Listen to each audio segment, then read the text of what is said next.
Quarterfinal Saturday at the Ingalls Socon Basketball Championships for the men.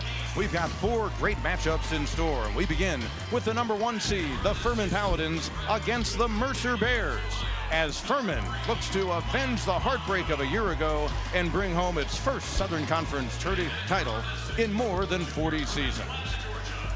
Here's what our schedule looks like on this Saturday in Asheville, North Carolina. Furman and Mercer, followed by the 4-5 game. Western and ETSU. Later on, Chattanooga and Samford, and Wofford and UNCG. With Dean Keener, Pete Hannity, and to start things out, Mercer trying to snap a long skid in its series with the Furman Paladins. They'll count on Jalen McCreary, the South Carolina transfer. Mr. Consistent, they have counted on him really all season long. Double figures in his last 14 games. He leads the Bears in scoring, rebounding, and field goal percentage. He's a tough one-on-one matchup. He's tricky in that mid-range game. Thankfully, Furman's got Jalen Slauson, the Conference Player of the Year. He does it at both ends. He's as good offensively as he is defensively. He leads the Paladins in league play in scoring, rebounding, blocks, and steals, and he shoots at a high clip as well. The Bears had lost 5 in a row before getting back-to-back wins against the Citadel. Last Saturday in Macon, Georgia. Last night here in this arena, Jalen Slauson and the Paladins won a tight game against Mercer in Greenville about a week and a half ago, 70-67. What a huge game the fifth-year senior had with 27 points. He had 15 in the first meeting this year. Jumping center with McCreary. Now, if I'm Pegues, I've got a little chip on my shoulder, not voted to any of the all-conference teams. He's as important as and as valuable to any Paladin. Mike Bothwell, fifth-year senior, along with Slauson.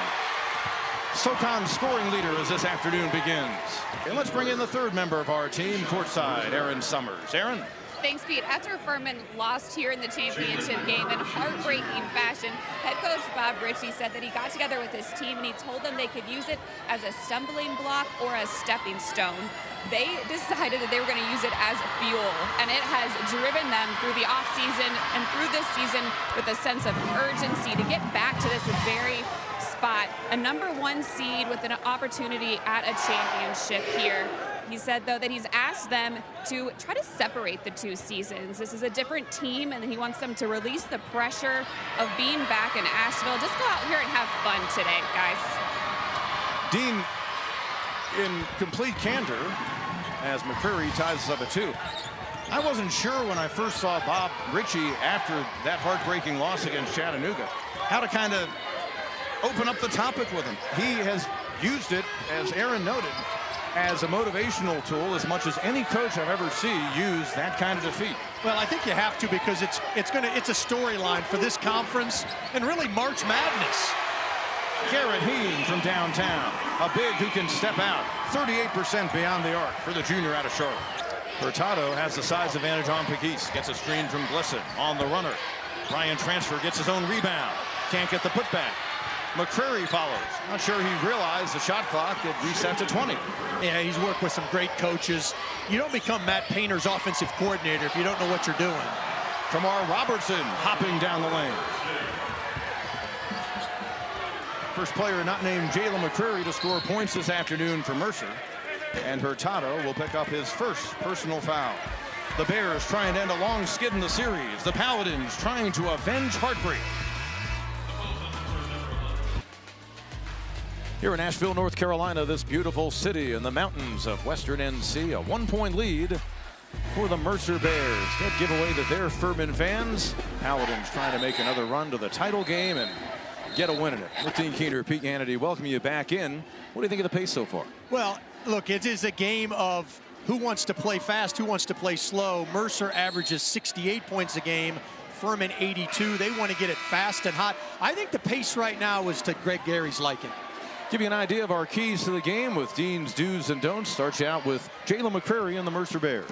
They've got to have transition defense. I mean, it is a must that they get back and limit fast break points. We just talked about it. Furman, the best scoring team in the league.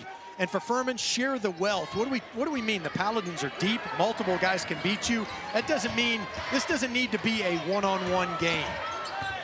In the closing seconds of that opening half is what got the Citadel in double figures at the break. They were down 27-10. Bothwell What a performer he has been, really since his second season in Bob Ritchie's program. He's been a go-to guy. And even helping defending down low against the likes of Mike Bothwell, who cuts to his right and pulls up. Soft touch out of Cleveland Heights, Ohio, fifth-year senior. So smooth. I mean, you see the last two possessions, kind of the bully ball in the paint and then the pull-up right there from the free throw line. Reason why he scored 1,935 points entering today's game. Hurtado way outside. Look, through some substitutions, though, you really don't have a pure three-point shooter out there. Somebody's going to have to make a shot for the Bears. How about Luis Hurtado? Just 29% on threes coming in. Look, there's a faster pace now here in the last couple of minutes, but the Bears been able to contain things and keep this at a low-scoring game. Robertson from two. Known more as a three-point shooter. Screen set. McGeese explores. Heen out front. Oh, that's big. Garrett Heen, another three-pointer for the 6'9" junior. That's his second shot from behind the arc. Stops a 7-0 run for the Mercer Bears. Got a timeout on the court. You can't help but notice Shannon Grant on the floor, and you can't help but notice his touch. He's got great hands, great footwork. Over the left shoulder he hits. He keeps the Bears in the lead, but Garrett Heen ties it up with his second three. 17 all in a good one. Welcome back to Southern Conference men's quarterfinal action here in Asheville. Amerin Summers, Furman, Mercer all tied up at 17. I'm joined by Ingles Director of Advertising, Melissa Level. We are really excited about having the tournament here again, and I know there's so much action going on the court, but for fans, what else can they do surrounding the game? Oh my goodness, the energy just bursts out of the arena into the Ingles fan zone. We have a real hard court. You can go and get all the swag you need. Every team has pom-poms. You can get your photo taken with a tap snap boot. You can come donate food for the Hoops Against Hunger. You can see our live TV and radio studio with people doing those shows all weekend long. It is so much fun. Downstairs are doing the hoops right now. The kids are shooting hoops, having the time of their lives. Where is this located and when is it open around games? It's open from the time the game starts until the very last game of the night, and you can go in right on the concourse. So as soon as you come in and pay your ticket, it's right there. Awesome. All right, guys, if you can't find me later, it's because I'm in the fan zone. Okay, Pete? Aaron, we would understand what Melissa and her folks have provided here around this tournament. Next level. Dean, it is such a great experience as McGeese is fouled driving inside. And they all stopped and looked at the trophy, and it motivated them to win the championship. So as a result, the Tigers didn't go to an NCAA tournament until 1980. But we digress. McGeese from downtown for Furman. J.P. McGeese, maybe he'll be the star this year for the Paladins as they hope to go on a title run. Well, he can distribute. He can also make shots. He's given his Paladins the lead.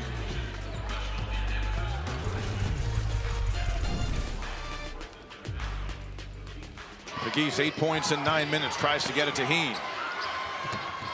Had Bothwell cutting the lane. How about Foster? Dean, you mentioned a faster pace. Furman would love to get this to a Foster pace. Their fourth-year junior, he can fill it up in a hurry. John Quinones, shot clock at 5. Walker around a screen. That's huge for Sean Walker out of Elizabeth City, North Carolina. That is not an easy shot.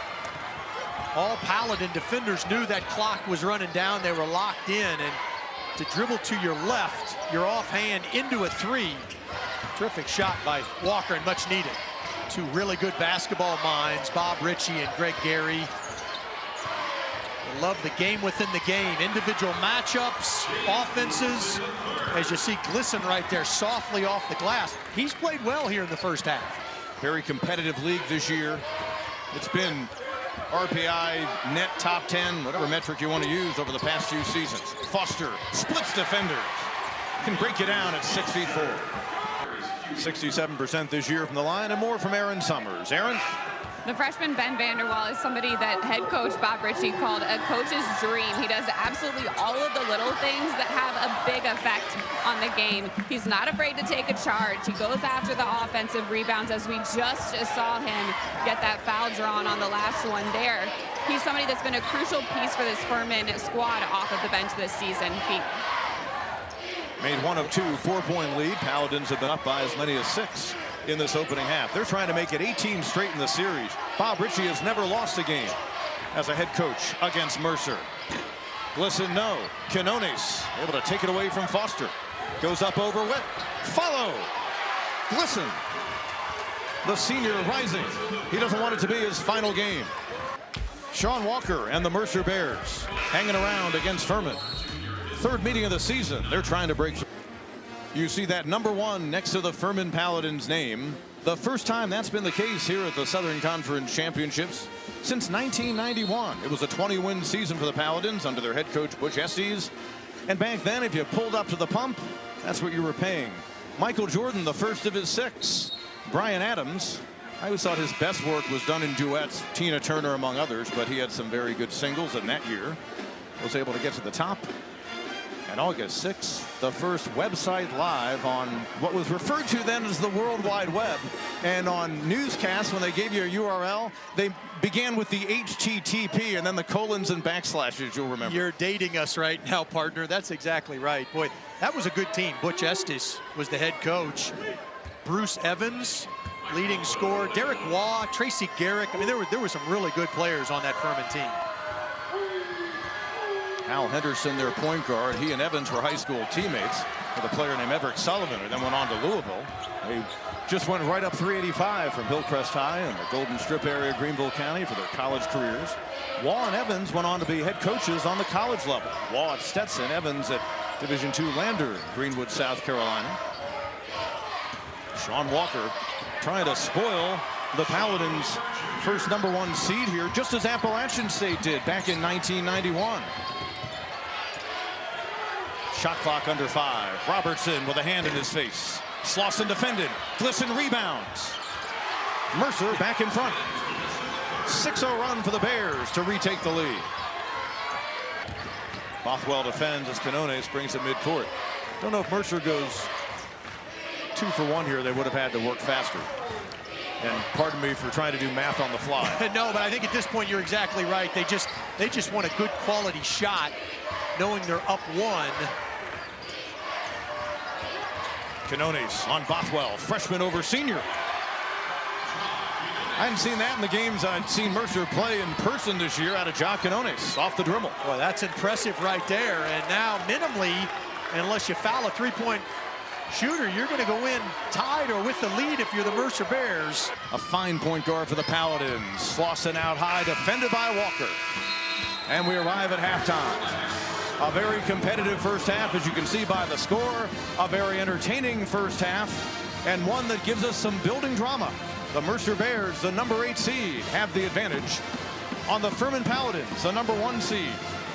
Bears at the half this year, including last night, 11-5 when they lead. Furman 0-5 when trailing at the half in this season. Greg Gary is with Aaron. Coach, you've been able to dominate inside, points in the paint, on the boards. What's led to your ability to be so aggressive inside? Well, that's our advantage, I think, you know what I mean? So we have to make it a physical game. Our guys are doing a heck of a job embracing the physicality of it and really rebounding the basketball. We're getting second opportunities. And I think we're doing a pretty decent job on the defensive end. Just got to clean up a couple of switches, non-switches that we gave up threes, especially to Heen and Slauson. So, but overall, very happy with the way we fought first half. Thanks, Coach. Thank you. Really, you look at the body of work, and a Mercer team that, keep in mind, is second in the league in points allowed, is holding Furman below, well below its scoring average on the year. Can the Paladins get the deal done in the second half? Can the Bears pull an early upset? It's halftime here in Asheville, North Carolina.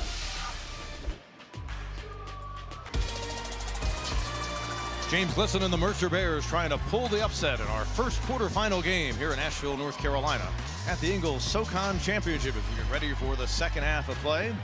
And with Dean Keener, Pete Gannady welcoming you back into the Harrah's Cherokee Center. It's the pace of play in the first 20 minutes here that Mercer was able to have going for them when they lost a close game a week and a half ago by 3 in Greenville against this Furman team. Lots to talk about if you're Greg Gary, but near perfect other than just 2 of 13 behind the arc. Boy, they had 10 offensive rebounds, just 3 turnovers.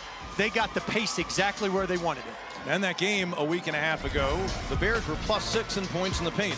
That's how they've tried to attack today. Yeah, 18 points in the paint. Kamar Robertson with the drive, even through the contact. And then the nice catch by Shannon Grant, who gave them good minutes off the bench. 4 points, but his value was more than that. And as I mentioned, 10 offensive rebounds. James Glisson right there, one of those that he was able to put back. And equally important, 0 fast break points for the Furman Paladins. You see, that might be, it's listed at the bottom. That's as critical as any stat that Greg Gary and his staff are going to see. They went up convincingly against the Citadel and were never really challenged. How important that could be for Mercer as far as their legs. Playing a 5 o'clock game on a Friday, tipping off at noon against a tough team to face on a Saturday. And James Glisson coming to this tournament wanting to make a statement. The senior from just outside of Atlanta. Other end, count it. And Pegues will head to the line. You got a feeling that this game is going to take on a whole nother level of concentration and competitiveness after Glisson hits his 4th shot. Look, you cannot celebrate when you're playing the Furman Paladins. Generally, it's by the pass ahead. This time it was by the dribble ahead by J.P. Pegues. That's just not acceptable in a conference tournament 1 and done. You've got to get back. Kamar Robertson picking up his 2nd personal foul. Let's send it over to Aaron, who spoke with Bob Ritchie coming out of the locker room. Coach Ritchie said he just felt like his team was playing a little bit too tight through the first half of play, and he asked them to settle down a little bit. They missed some uncharacteristic free throws, obviously coming out with a lot more energy here in the second half, and he said he wanted them to be aggressive on the boards as well. And the Furman fans providing energy in this arena. Walker calls the timeout. We'll take one as well here in Asheville in a 2-point game. Furman Paladins have yet to retake the lead, but they have let their presence be felt here in this second half in the early stages, forcing the timeout. Paladins lost the last time they were a #1 seed here in 1991. The last time it happened to a #1 seed at the Socon Tourney, 2006, when Georgia Southern and App State were in the conference. Yeah, there's been some really good matchups throughout the years. Obviously, Appalachian State and Georgia Southern have moved on from the Southern Conference, but Appalachian State in particular really was a mainstay back for so many years in this league. Not surprising, although they ended up losing in the semifinals that year to Chattanooga. Furman is not necessarily a pressing team. No, and yeah, I'm certain that Bob Ritchie talked to his team. I'm sure he talked to his staff first to say, how do we get this game faster? How do we get our guys kind of playing a little looser, a little freer up and down? And I like that kind of change, if you will. And a guy who won Defensive Player of the Year last year brings some energy off a steal. Slauson, he wants to be heard from. Nearly a turnover in the backcourt. And even though the Bears have really the equivalent of 3 point guards, Hurtado, Robertson, and Walker on the floor, they're not real good against pressure. 7-0 run here early in the second half. The full court pressure of Furman has been the story. Walker to Glisson, ahead to Robertson. Now they've got the numbers. McCrary a little bit too strong on the pass. Couldn't get the handle, and Robertson with some kind of play. Was able to deflect it, and Bothwell couldn't find the handle. Slauson had a head of steam. Bothwell also battling inside. Walker comes away with it. Now the Bears are going to try to run. McCrary. Nice touch. I tell you, the biggest thing is Furman going to that full court. That Mercer had just 3 turnovers in the first half. They've now got 4. We played just over 4 minutes here in the second half. Offensively, the Paladins, an efficient team, among the top 10 coming out of the regular season in NCAA assist-to-turnover ratio. And they're efficient with the ball. Pegues efficient from long range as well. We'll let that one go. Play on. It would have been the 3rd on Hurtado. You could tell on the previous pass to the front court, Sparks and McCrary were confused, and now Canones was going in the opposite direction of the ball. And now turnover number 6. Pete, you and I do a lot of Southern Conference games. They're really, outside of Samford, nobody else presses full court a lot. And so you really, over the course of the last 2.5 months, Mercer has not seen this kind of pressure. I think you'd agree VMI would if they had more depth. Absolutely would have. But the Paladins, such an effective half-court defensive team. Bothwell, he gets hot. This one could be over in a hurry. And Greg Gary recognizing that. Furman trail by 3 at the half. They built their largest lead out to 8.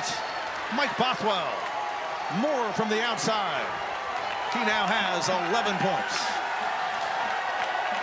In the blink of an eye, a 15-2 run. Furman showing why they're the #1 seed. They've got their fans in a frenzy right now. Well, the Dens want to end the drought, and they've got the talent to do it. Bothwell, boy, you just can't leave him that open. He's not a great three-point shooter, but boy, he's awful good when his confidence is rolling. And he leads the league in post-shot celebrations as well. And here's Aaron with more on Bothwell and Slauson. Mike Bothwell, Jalen Slauson, they're now the winningest players in Furman's history. They chose to come back this past season, and head coach Bob Ritchie said he wasn't exactly sure how that was going to play out. Usually there's a lot of expectations and pressure on players like that when they come back, but he said that they handled it so well. They took on the responsibility of being the go-to guys for this team. It took them a little while to figure out how to be the greatest leaders for this team, but he said he's been so pleased with the way that they have excelled both as leaders and on the court, having their best years as Furman Paladins, guys. One had to be Batman, the other had to be Robin. They figured it out early on in their careers, and they've kind of swapped roles game to game since. I thought he was going to go back inside to Slauson, who had that kind of a mismatch size advantage. Greg Gary telling us that so many guys on his team have had a hard time grasping the reality that is, I've got to make a play. And a lot of them at key points in a game. I think we're at a key point in this contest for the Mercer Bears. Grant, not a bad idea with 4 on the shot clock. It comes away to Slauson. Here come the Paladins. Pegues. Give him 19.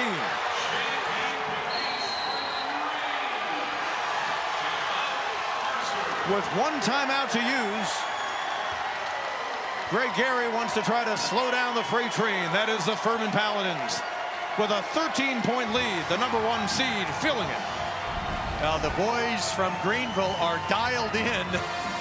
Their defense is good, and they can turn defense into offense as quick as anybody. Not only the Southern Conference, but in the nation. I mean, this is a team that can get up and down. They are on a 20-2 run.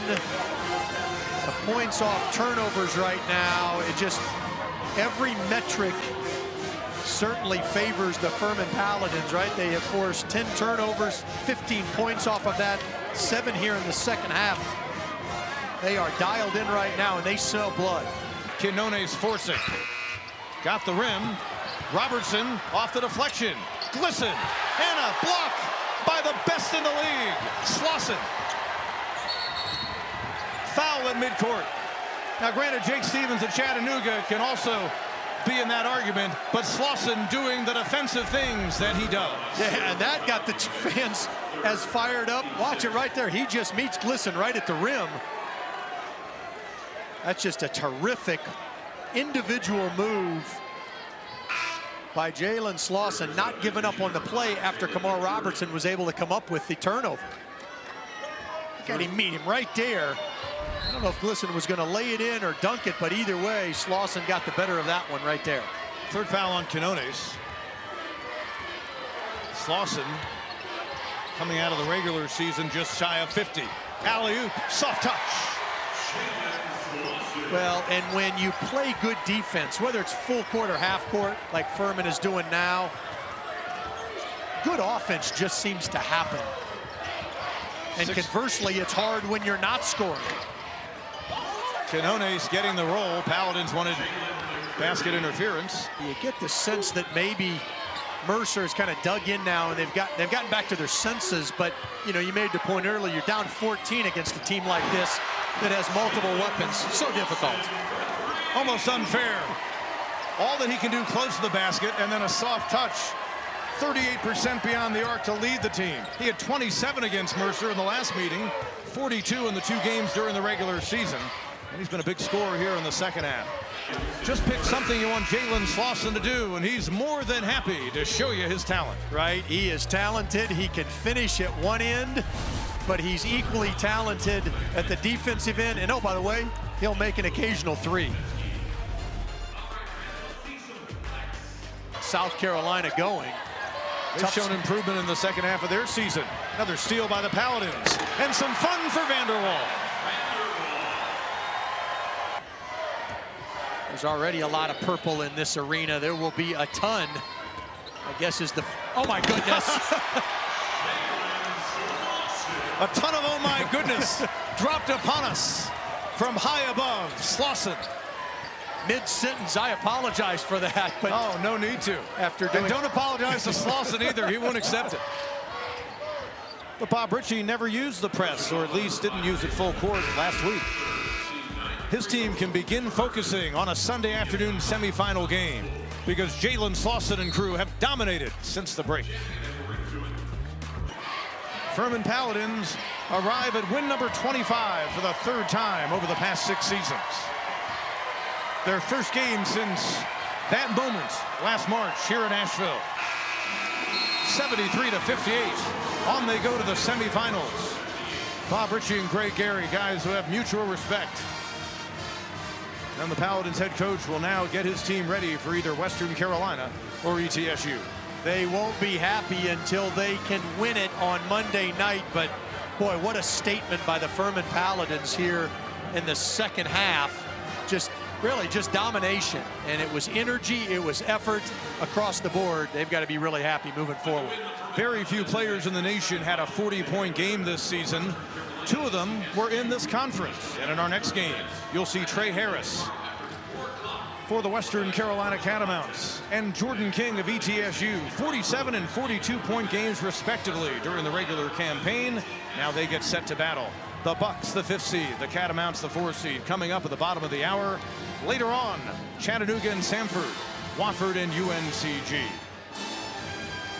Furman Paladins with the 25th win on the year, get ready for a semifinal game as they improve to 25-7. The season ends at 14-19 for the Mercer Bears. Paladins onward. Jalen Slauson had a big second half. And for Dean Keener and Aaron Summers, Pete Hannity saying so long for now. This has been a presentation of ESPN.